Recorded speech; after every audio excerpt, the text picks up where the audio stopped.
Welcome to World News. Tonight, Queen Elizabeth II gives America the royal treatment. Her visit combines history with a very modern message. Iraq summit, a rare meeting between the U.S. and Syria. Is the Bush administration changing policy, talking with states it says sponsor terror? Insult to injury. Millions in bonuses went to Veterans Affairs officials, while wounded veterans were suffering from substandard care. And running with it.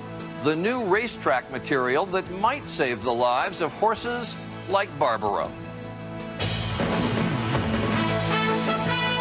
From ABC News headquarters, this is World News with Charles Gibson. Good evening. The British are not only coming, they've arrived. Queen Elizabeth is on American shores for the first time in 16 years. When Paul Revere warned the British were coming 232 years ago, there was fighting ahead. Now, when the British monarch comes to America, people fight to see her, meet her, shake her hand. The U.S.-British alliance, said the Queen today, is one of the most durable international collaborations in the world. ABC's Nick Watt is covering the Queen's visit tonight in Williamsburg, Virginia. Nick?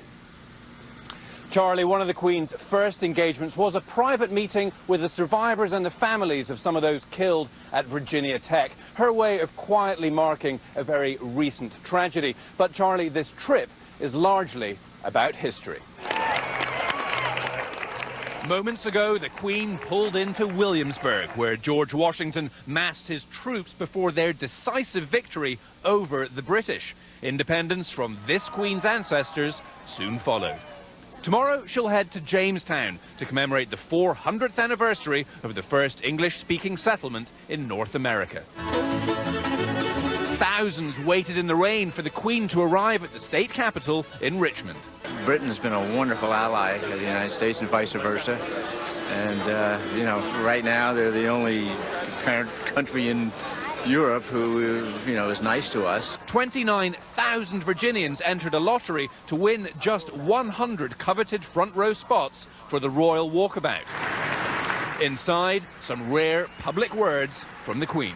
The melting pot metaphor captures one of the great strengths of your country and is an inspiration to others around the world as we face the continuing social challenges ahead. The governor set up a telephone etiquette hotline, advice of what to do should the Queen approach. Don't touch her, do call her ma'am, and if you're an American citizen, there's no need to bow or curtsy. It's the Queen of England. In Jamestown, Virginia, the Queen was last in Virginia for Jamestown's 350th anniversary back in 1957. once the pesky colonies who revolted against the crown, but who now welcome and acclaim Her Majesty. She's still welcome. Native Americans suffered dearly when the English landed, so we're not celebrating our sufferings for sure. But you're still happy to welcome the Queen? Yes. Oh, absolutely. Yes, we are. This weekend, the Queen is off to Kentucky. She's going to the Derby. She is a lifelong fan of horse racing, really fulfilling one of her dreams. But then, Monday morning, she's back at work. She'll be in Washington for, among other things, a state dinner with the President. Charlie? All right, Nick Watt down in Williamsburg, Virginia. Thanks. Next, we turn to a major diplomatic effort to end the war in Iraq.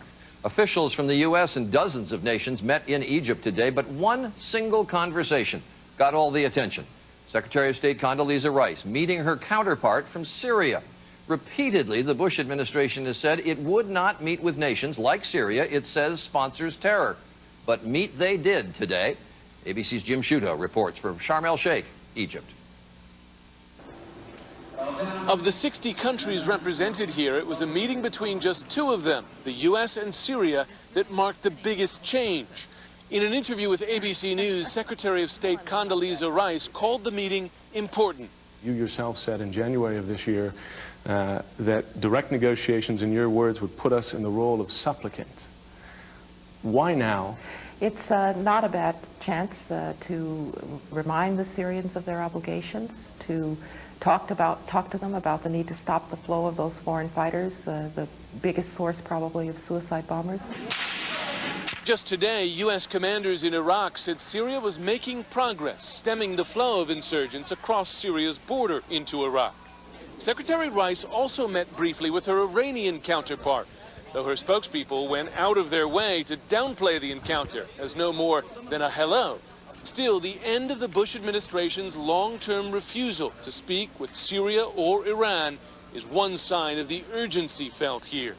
The largest summit since the U.S. invasion is rallying international support to stabilize Iraq, granting Iraq $30 billion in debt relief in return for political reforms, including promises by Iraq's Shiite-dominated government to boost Sunni participation, something Iraq's foreign minister seemed less than keen to support. And the Sunni are represented in the government, actually. The government has no problem with Sunni participation.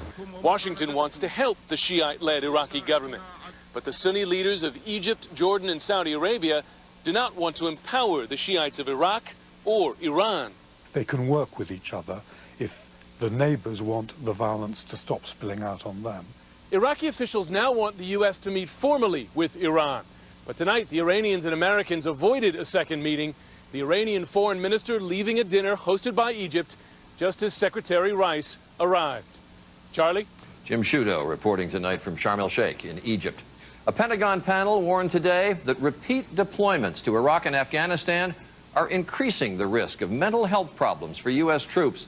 The panel said more than a third of those who have served in Iraq and Afghanistan suffer post-traumatic stress disorder or traumatic brain injury. For National Guard troops, the percentage is higher, and there's not enough money for military health care to deal with it. The Veterans Administration is often accused of providing inadequate health care and other services to the nation's veterans. So there was outrage today when it was learned that officials of the VA received millions of dollars in bonuses this past year. ABC's Jonathan Karl has the story. It was hardly a banner year for the VA. $35.3 billion. Budget problems, management problems, and the mistreatment of wounded veterans. Problems so great, the president appointed a high-profile commission to clean up the mess. So how did the VA deal with it? For one, it doled out big bonuses to senior executives. $3.8 million worth of bonuses last year. We are rewarding failure. These are the people who are supposed to serve our veterans, and when they screw up or fail at their job, we should not be rewarding them with lucrative bonuses. The average bonus for VA executives was nearly $17,000, the highest of any federal agency. 10 VA executives received bonuses of $30,000 or more. At the World War II Memorial today, veterans reacted with disbelief. Wow, unbelievable. Yeah, that's somewhere. That money's going the wrong spot. It makes me feel that somebody's not doing their job, and that the money is probably not going to where it should go to. Today, the Federal Personnel Management Agency told us bonuses are supposed to go to those who earn them. You wouldn't certainly expect to get one. Executives earn their bonuses based on performance, and the bonuses are discretionary. A $33,000 bonus went to the executive in charge of VA benefits, a system beset by backlogs VA Secretary Jim Nicholson has called unacceptable. The idea that this guy is going to get $33,000 for failing to do his job well is absolutely outrageous. The VA refused to do an on-camera interview with us, but in a written statement said the bonuses are necessary to keep employees who would be making more money in the private sector.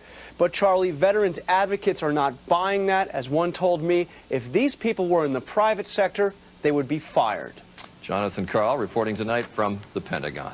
Overseas, more than 100,000 Israelis rallied in Tel Aviv this evening demanding Prime Minister Ehud Olmert's resignation after a government investigation denounced his handling of the war in Lebanon. A cross-section of Israelis turned out, moderates, hardliners, secular, and religious.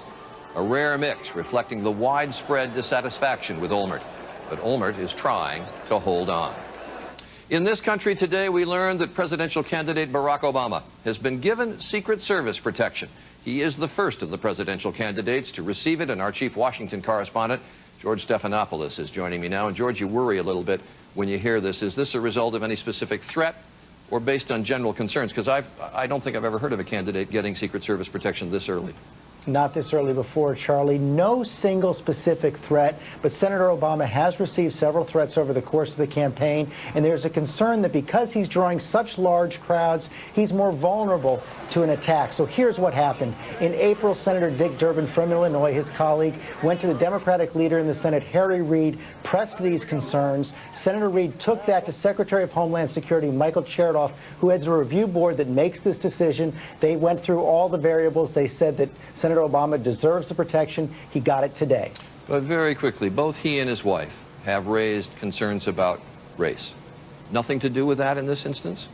Oh, it certainly plays into this, Charlie. As Senator Obama has said, it was a concern for Jesse Jackson. It was a concern for Colin Powell. It's a concern for Barack Obama. All right, George Stephanopoulos down in Washington.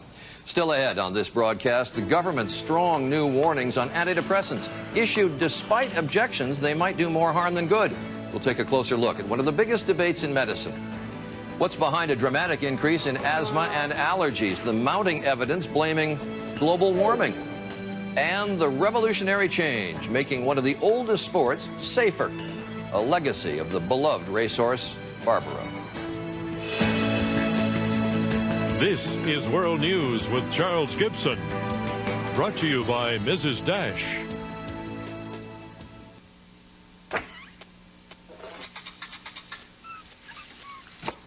Add a capful of Mrs. Dash and watch your dinner move. 14 natural herbs and spices, no salt, no MSG. It's a deliciously bold way to give the same old a good shake.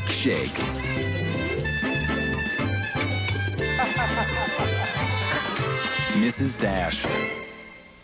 And try the 10-minute marinades from Mrs. Dash. Salt-free, flavorful.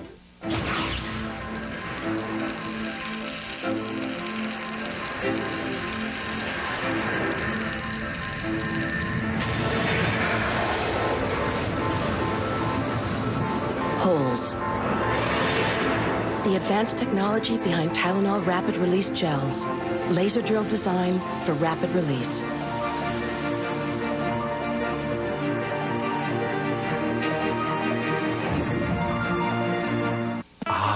Soft. Charmin Ultra's our best ever. It's so soft you'll want more, but you can use less. You can use less because it's more absorbent than the leading value brand. Our softest for sure, less is even more. Presenting Miracle Grow Liquifeed, the only garden feeder that works with ready-to-use liquid Miracle Grow. It's a revolutionary way to grow a great garden. Liquifeed makes feeding as easy as watering. No measuring, mixing, or guessing. Just attach, insert, and feed. Plants get the perfect balance of water and nutrients to grow twice as big.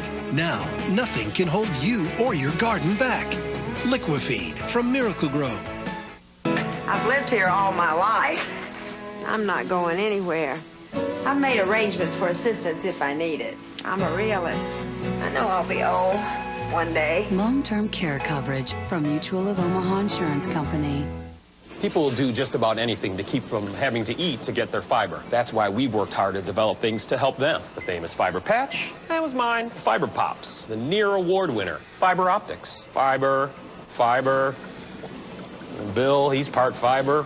For me, I just go with these all-brand yogurt bites. Crunchy flakes with yogurty clusters. Wish I had the patent on these little guys. And with 3 times as much fiber as the leading supplement, I mean, if everyone tried these for a couple weeks, what would they need me for? Tonight, we take a closer look at the debate over treating young people with antidepressants. On this broadcast, we reported recently on a major study that said the dangers to young people from the drugs were overstated. Still, the FDA has just expanded warnings to include 18 to 24-year-olds, saying they, like children and teens, could be at increased risk of suicidal thoughts and behavior because of the drugs. It is a very important debate. Are antidepressants safe for young people or not? Here's ABC's Lisa Stark. The new expanded warnings on antidepressants come just a month after a study in the Journal of the American Medical Association found the benefits of antidepressants in adolescents clearly outweigh the risk. Many doctors today are worried the FDA's move will do harm by steering people away from medications they desperately need. When you look at the whole evidence puzzle in general, all the pieces pretty much point in the same direction, that antidepressants save lives, and that untreated depression is what kills people. In fact, in 2004, the first year the FDA issued warnings on antidepressants, use of these drugs dropped 20%, and teen suicides increased for the first time in more than a decade.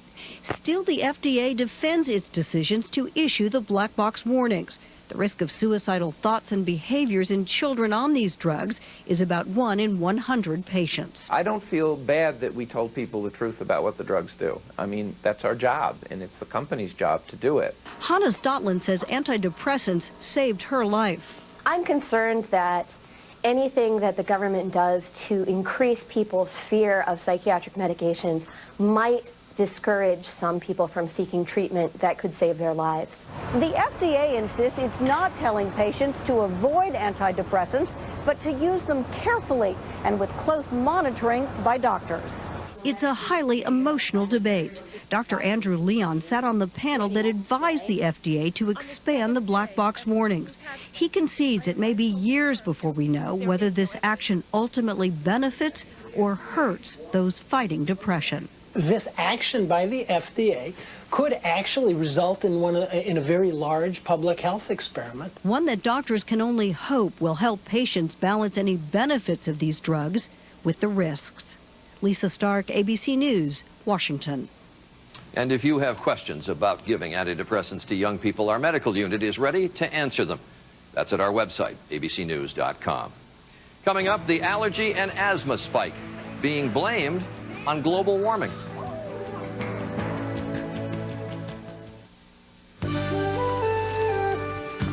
We're all about the environment. So we'd like a place that uses solar power, wind power, maybe even methane. Maybe not methane. Find your perfect place at RE/MAX.com. RE/MAX.com shows you all the listings in thousands of cities and towns. See all the listings. Visit RE/MAX.com today. My kids call me the finisher. Finish up in there. Okay. Finish your homework? Yes. Finish your vegetables. Something I thought I was finished with? Managing my acid reflux disease. I thought it was just bad heartburn, but my doctor said over time, stomach acid was damaging the lining of my esophagus. She prescribed Nexium, said I needed more than heartburn relief.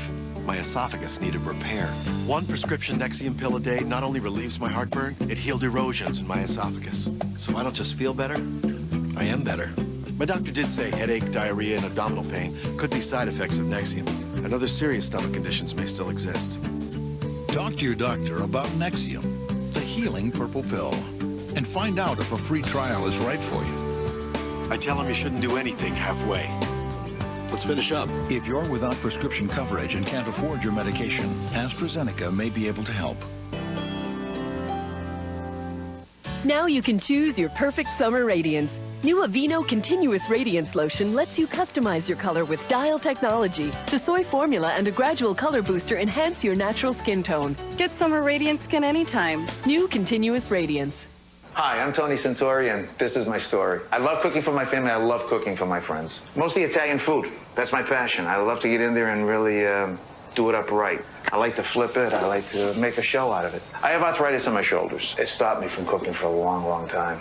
Once I take a leave, the pain dissipates. It makes it bearable, very, very bearable for me. I'm pain-free.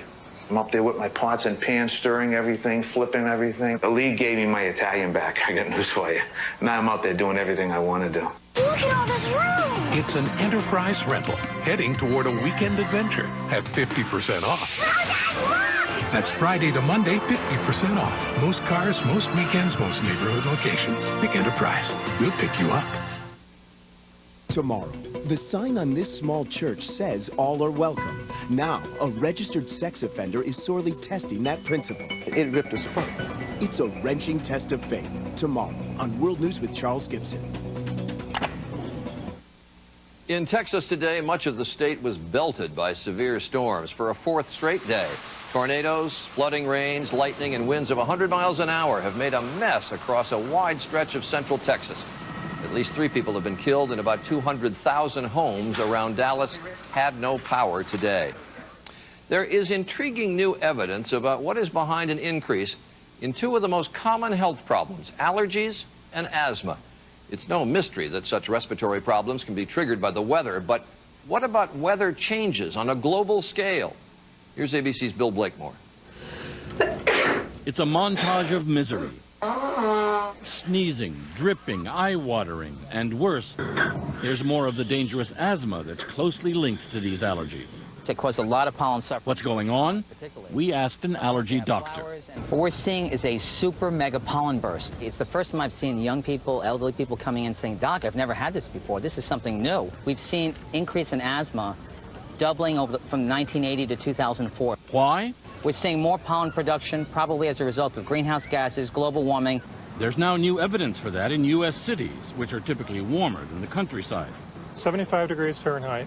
It's about 5 degrees Fahrenheit warmer here than it is at the rural site. And which have more CO2 due to all the cars. Plants love extra warmth, and CO2 is their basic food. They're creating monster weeds.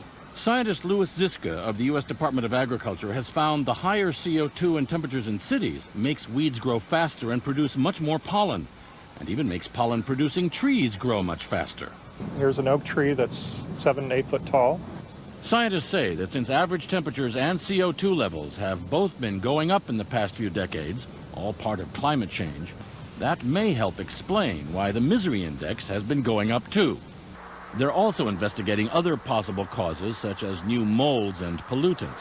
But there's growing evidence that the greenhouse effect is not only spurring the growth of more beautiful trees and flowers, but also the misery-producing pollen that comes with all their lovely blossoms.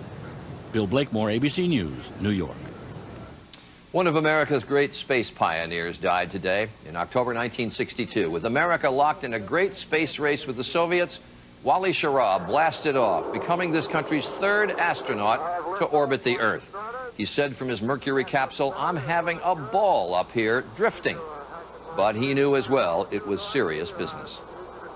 We must advance. We feel that what we're doing has a great benefit to come. As one of the original Mercury 7 astronauts, Schirra's name and legacy are intertwined with America's other early space heroes, John Glenn, Gus Grissom, and Alan Shepard. But Schirra was the only one who went on after the Mercury missions to fly in NASA's Gemini and Apollo programs. Wally Schirra died near San Diego. He was 84. And when we come back, the effort to make racetracks safer. It may be Barbaro's most important legacy. Cholesterol. It can come from bow tie pasta, but also from your grandfather Bo. From that pie, creamy banana. And your mom, Juliana. A healthy diet is important. When that's not enough, adding Vytorin can help. Cholesterol comes from two sources, food and family. Vytorin treats two sources. Only Vytorin helps block the absorption of cholesterol from food and reduces the cholesterol your body makes naturally. Vytorin was also proven in clinical studies to lower bad cholesterol more than Lipitor alone, more than Crestor alone. Vytorin is not for everyone, including people with liver problems, women who are nursing, pregnant, or may become pregnant. Tell your doctor right away about unexplained muscle pain or weakness, which may be a sign of a rare but serious side effect. Certain medicines or foods may increase your risk of getting this serious side effect. Simple blood tests are needed to check for liver problems. So eat right, stay active, but if that's not enough, ask your doctor about adding Vytorin, two sources of cholesterol. Treat them both with Vytorin. A lot of people are taking a look at the new Mercury lineup, and now they're taking a listen. Because select Mercury models come with 3 years of Sirius satellite radio. Even on the new 2008 Mercury Mariner, the Mercury Milan, and the Mercury Mountaineer, with the best radio on radio, with over 130 channels, all hooked up and ready to go. Lease the new Mariner for $249 a month and get no-charge Sirius satellite radio and a 3-year paid subscription. You've got to put Mercury on your list. It's 30 shrimp at Red Lobster. Mix and match your two favorites like decadent scampi, creamy pasta, hand-breaded, or try new savory garlic grilled shrimp. It's 30 shrimp for $12.99, only at Red Lobster.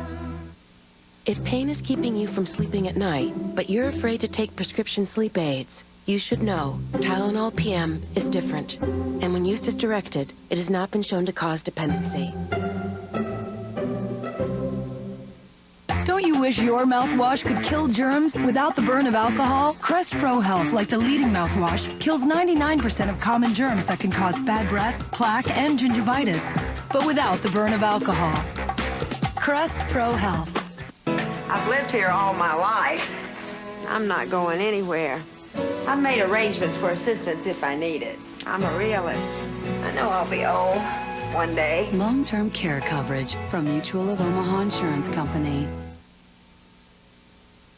The D.C. Madam and her high-priced escort service. It's the way some of Washington's most powerful like to play.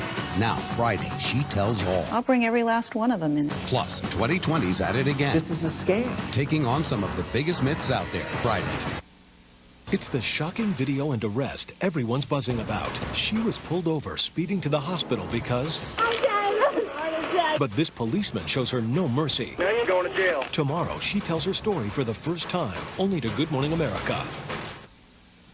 Finally tonight, they'll run the Kentucky Derby Saturday. And last year, of course, Barbaro won the race and won our hearts at the same time. He was something special until tragic injury just weeks later in the Preakness.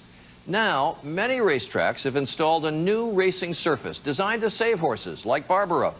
ABC's Dean Reynolds went to the races to check it out. After the cheering stops and the excitement dims, the sport of kings has a problem. Barbaro! Barbaro! I believe he's being pulled up! And the indelible image of Barbaro, in distress at last year's Preakness, has called attention to it.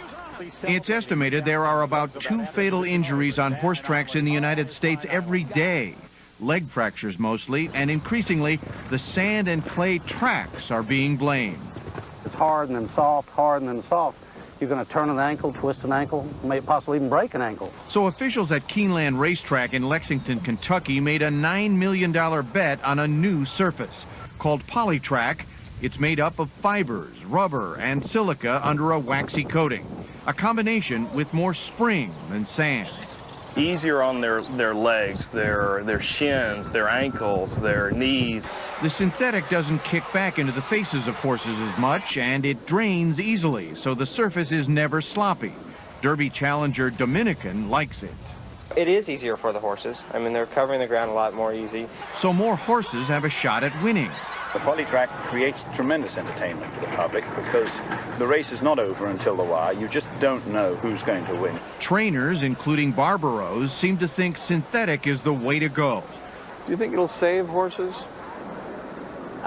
Yes, I do. No one can say if this surface would have saved Barbaro's life, but his injury and death clearly expedited its installation at tracks beyond this one. Arlington Park near Chicago has it now, and tracks in California will have it soon. Hallowed Churchill Downs isn't ready yet. If the artificial surfaces can enhance safety over a period of time, then we're all for them, tradition or not. Racing, after all, should be about winning and losing, not life and death. Dean Reynolds, ABC News, Lexington, Kentucky. And one more note, we began this program with Queen Elizabeth. We ended in like fashion. You almost always see her in hats. So how many hats did she bring on this visit? Lots. Today we saw the royal hatmen, I guess, unloading all her hat boxes. They needed a separate vehicle to carry them all. A bevy of bonnets for a long weekend in the colonies. And that's World News for this Thursday. I'm Charlie Gibson. I hope you had a good day. For all of us at ABC News, have a good night.